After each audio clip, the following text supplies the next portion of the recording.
జరిగినప్పటి నుంచి ఏమైందంటే 1 రూపాయి తీసుకోవడం కూడా, ఎందుకంటే ఈ రూపాయిని అయ్యప్ప స్వామి వారి పాదాల ముందు పెట్టడానికి, అలాగే పూజ చేసుకునే వాళ్ళకి ఆ పుణ్యం రావాలని. అలాగే భజన అంటే దానికి చాలా ప్రియారిటీ చాలా తగ్గిపోతుందండి. మన 20 సంవత్సరాల క్రితం ప్రతి గుడిలో జరిగేది ఇప్పుడు జరగట్లేదు. స్లోగా దాన్ని మళ్ళీ కొంచెం పెంచాలనేది ద మెయిన్ కాన్సెప్ట్ అండి దీన్ని.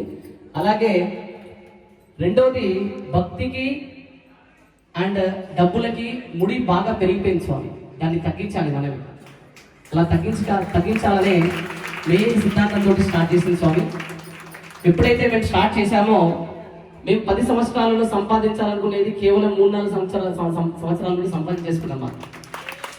అంటే ఈ పాయింట్ ఎందుకు చెప్తున్నానంటే, భగవంతుడి వైపు మీరు ఒక్క అడుగు వేస్తే మీ వైపు భగవంతుడు 100 అడుగులు వేస్తాడు స్వామి. ఇది మా అందరికీ జరిగింది, ఇక్కడ ఉన్న వాళ్ళందరికీ జరిగింది. అది చెప్తామన్న పాయింట్ తోటే